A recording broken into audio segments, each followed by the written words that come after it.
नमस्कार दोस्तों, स्वागत है आपका हमारे चैनल काइश एडवाइस पर।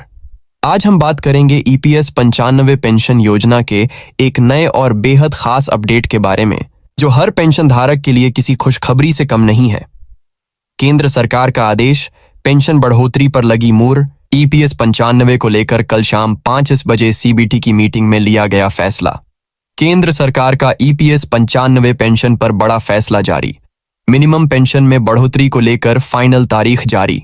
जी हां, ईपीएस पेंशन धारकों, आप सभी ने बिल्कुल ही सही सुना। अगर आप भी पेंशन ईपीएस लेते हैं, पेंशन की बढ़ोतरी को लेकर इंतजार करें, तो आपका इंतजार फाइनली अब खत्म होने जा रहा है। पेंशन धारकों को केंद्र की सरकार से मिला फाइनली बहुत ही बड़ा शानदार तोहफा। तो क्या अब मिनिमम पेंशन 1000 से बढ़कर होगी 7500 प्लस डीए? क्या वाकई में ये आपको 2025 के अंदर अंदर मिलने वाली है? यहां पर सरकार ने फिलहाल क्या अपडेट जारी किया है कि सरकार ने पेंशन धारकों को फाइनली बहुत ही बड़ा तोहफा दिया है और नया लिस्ट भी जारी हो चुका है, और साथ ही 5 बड़े बदलाव भी आपकी पेंशन से जुड़े बताए जा रहे हैं। ईपीएफ ने कौन से 5 बड़े बदलाव किए हैं और साथ ही आपकी पेंशन ईपीएस में कितना इंक्रीज होगा? क्या पेंशन आर से 7500 प्लस डीए भी लागू होगा? तो आप सभी के लिए यह अभी की बहुत ही बड़ी जानकारी आ रही है। केंद्र के सरकार से वित्त मंत्रालय से पेंशन के प्रस्ताव से जुड़ी किनको कितनी पेंशन मिलेगी, किनको नए नियम है जो उसके अनुसार नई पेंशन मिलेगी, नए नियम कौन कौन से होंगे, 5 बड़े बदलाव कौन कौन से होंगे, और उसका असर आपका सीधा ही पेंशन पर होगा। जो रिटायर्ड कर्मचारी, उनको भी बहुत अच्छा फायदा मिलेगा। जो वर्तमान में रिटायर्ड होने वाले पेंशन भोगी हैं, उनको भी फ्यूचर में बहुत ही अच्छा फायदा मिलेगा। तो सारी जानकारी आपकी पेंशन ईपीएस से जुड़ी हुई होने वाली है, जो कि ईपीएस के 78 लाख पेंशन भोगी और करोड़ों जो कर्मचारी हैं वर्तमान में, उन सभी को आने वाले समय में बहुत ही अच्छा फायदा होगा। और 78 लाख पेंशन भोगी, उनके लिए तो बहुत ही बड़ी शानदार अपडेट होने वाली है। तो सारी जानकारी बताएंगे।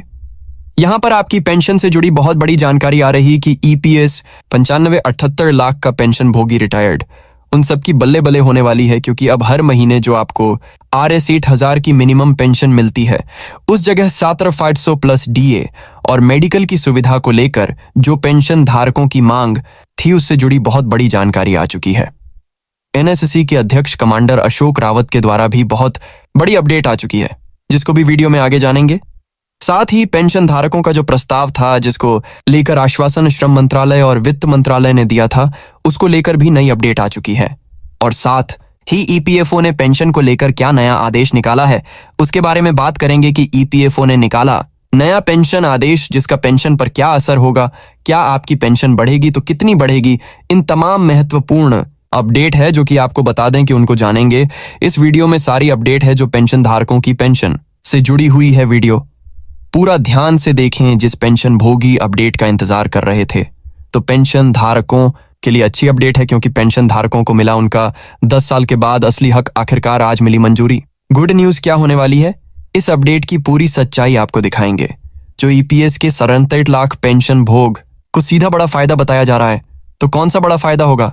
मेडिकल की सुविधा मिलेगी, डीए मिलेगा, या फिर मिनिमम पेंशन में कितनी बढ़ोतरी होगी, और कौन कौन से साथ में नए नियम आपको देखने को मिलेंगे। इन तमाम महत्वपूर्ण अपडेटों के बारे में एक एक करके विस्तार से जानते हैं। उससे पहले एक आपसे छोटी सी गुजारिश रहेगी, चैनल पर पहली बार आए तो सब्सक्राइब करके बेल आइकन को दबा देना है, ताकि आपको इसी प्रकार से अपडेट होगी ईपीएस से जुड़ी वह भी मिलती रहेगी। और अपने साथी पेंशन भोगी, उनको भी वीडियो जरूर शेयर कर दें। ईपीएस के 78 लाख के पेंशन धारकों के लिए सबसे पहली और महत्वपूर्ण अपडेट आ चुकी है, जिसमें इस तरह की अपडेट है कि किनको मिलेगी 7500 की पेंशन, तो किनको मिलेगी 5000 प्लस डीए की पेंशन। तो ऐसे में ये दोनों अपडेट है जो कि आप सभी के लिए बहुत महत्वपूर्ण होने वाली है, जिसके बारे में सबसे पहले बात करते हैं, और फिर बाद में 5 बड़े बदलाव कौन कौन से होने जा रहे हैं पेंशन में, और जिसका आपको क्या फायदा होगा। तो जहां तक की बात करें, ईपीएस पेंशन भोगियों के लिए राष्ट्रीय आंदोलन समिति नेशनल एजिटेशन कमेटी ने R7500 प्रतिमाह पेंशन लागू करने की मांग सरकार के समक्ष रखी थी। वह ट्रेड यूनियन है, उन्होंने R5000 की पेंशन प्रतिमाह कम से कम लागू करने की मांग के समर्थन में यहां पर जैसे कि अपडेट दिया है। हालांकि ईपीएस 95 राष्ट्रीय आंदोलन समिति ने RC 5000 की पेंशन की राशि को वर्तमान इस महंगाई के दौर में अपर्याप्त बताया है और पेंशन भोगियों की बुनियादी जरूरतों को पूरा करने में यहाँ पर समर्थ नहीं है। RS 1000 की पेंशन RS 3000 की और RS 5000 की पेंशन वही ट्रेड यूनियन है। उन्होंने कहा है कि सरकार RS 5000 की पेंशन लागू करें। साथ ही यहाँ पर नेशनल एजुकेशन कमेटी ने RSI 750 की पेंशन के समक्ष में अपनी मांग रखी है। तो आखिर यहाँ पर सरकार ने क्या नया आश्वासन दिया है जिससे कि पेंशन धारकों की क्या बल्ले बल्ले होने वाली है? तो उसको सबसे पहले बात करते हैं नए लाभ की। तो यहाँ पर अब आपको क्या क्या नए लाभ मिलेंगे, नई पेंशन के अंदर आपको क्या क्या फायदे देखने को मिलेंगे। तो नए लाभ को लेकर सबसे पहली अपडेट है कि EPFO ने यहाँ पर क्या बदलाव किए हैं। बदलाव होने की उम्मीद है कि जो कर्मचारी और पेंशन भोगी उनको दोनों को यहाँ पर इसका लाभ मिले, दोनों को पेंशन में इसके अच्छे फायदे मिलेंगे। सबसे पहला बड़ा फायदा होगा उच्च पेंशन का। जैसा कि नए नियमों के अनुसार अगर देखा जाए तो कर्मचारी अपनी वास्तविक जो मूल वेतन के आधार पर जो योगदान करता है, जो यहाँ पर EPM है, जैसा कि उन्होंने हायर पेंशन का विकल्प चुना है तो जिससे वह पेंशन में अधिक राशि पा सकते हैं। जैसा कि जिन्होंने उच्च पेंशन का विकल्प का चयन किया है, जिन्हें अब पेंशन अधिक मिलेगी, यानी कि पेंशन वृद्धि का फायदा मिलेगा। और वेतन सीमा में बढ़ोतरी को लेकर बात करें तो वेतन सीमा अब आपका जो RS 20,000 का है, जिसे बढ़ा करके RS 21,000 किए जाने को लेकर श्रम मंत्रालय ने भी संकेत दिया था। वित्त मंत्रालय ने भी इसको लेकर समीक्षा को लेकर कहा था कि सरकार समीक्षा करेगी, उसके बाद नया पेंशन लागू होगा।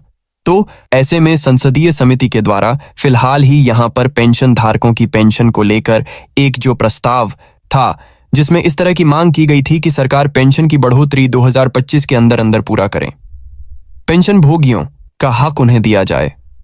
संसदीय समिति ने मांग की थी, लेकिन अभी फिलहाल ये कंफर्म और पुष्टि होनी बाकी है कि RS 7500 की पेंशन किनको मिलेगी और कब मिलेगी। और वेतन लिमिट RS 1500 से बढ़कर के RS 2000 होगा। RS 21,000, RS 25,000 कब होगा और इसे लागू कब किया जाएगा? तो वैसे में इसके बारे में कोई अभी पुष्टि सरकार से आधिकारिक नहीं हुई है। जो मीडिया रिपोर्ट के अनुसार जानकारी आ रही है, जिसमें इस तरह का अपडेट देखने को मिल रहा है कि सरकार EPS 95 पेंशन भोगी है, उनके लिए EPF के तहत वेतन सीमा RS 15,000 से बढ़ा करके RS 21,000 करने पर विचार भी कर रही हैं। इससे अधिक कर्मचारियों को फायदा होगा, जैसा कि इसका आपको इस तरह से भी फायदा होगा, जैसे कि आपका वेतन लिमिट बढ़ के RS 15,000 से यहां पर RS 21,000 होगा। तो आपका जो वर्तमान में अभी अधिकतम पेंशन RS 7500 का मिलता है, तो वही पेंशन आपको बढ़ के RS 150 तक हो सकता है। तो यहां पर आपको सीधा ही फायदा होगा वेतन लिमिट का। और यहां पर पेंशन की राशि डायरेक्ट आपकी सीधा ही RS 7500 लागू किया जाए, यह मांग है, उसको लेकर भी विचार हो रहा है। लेकिन फिलहाल की कोई कंफर्म यहाँ पर जानकारी देखने को नहीं मिली है। और यहाँ पर जो अगला यहाँ पर बदलाव से जुड़ी अपडेट भी आ रही है, जिसमें आशा निकासी होगी PF से।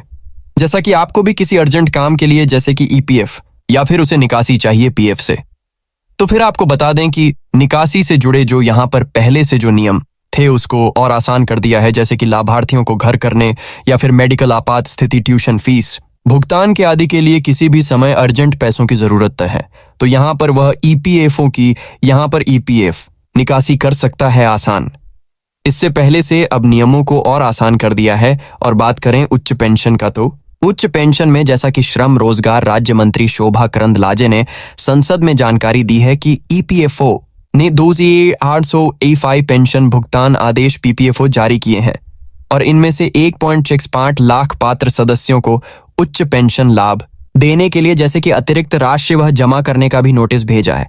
अब बात करते हैं EPFO की ओर से वह 5 बड़े बदलाव, जिसका आपकी पेंशन पर क्या असर होगा, जिसको लेकर क्या EPFO ने नया आदेश जारी करके इसे लागू किया है, तो कौन से बदलाव लागू होने वाले हैं, जिसको लेकर क्या घोषणाएं देखने को मिली हैं। तो यह घोषणा न सिर्फ बल्कि मौजूदा कर्मचारियों को फायदा पहुंचाएगी और आने वाले समय में भी पेंशन भोगी उनको बहुत अच्छा फायदा होगा। सबसे पहला बड़ा यहाँ पर आपके लिए बदलाव, जो कि कहे तो अपडेट कहे तो अब कर्मचारी अपनी असली मूल वेतन के आधार पर EPM में योगदान करके पेंशन प्राप्त कर सकते हैं। और दूसरा जो वेतन लिमिट को लेकर ये बदलाव थे, जिसमें भी यहाँ पर वेतन लिमिट बढ़ा करके RS 21 सिर करने पर विचार और तेज हो चुका है। और पेंशन राशि में संभावित इजाफा जिसमें आपका पेंशन है वह यहाँ पर अधिक होगा।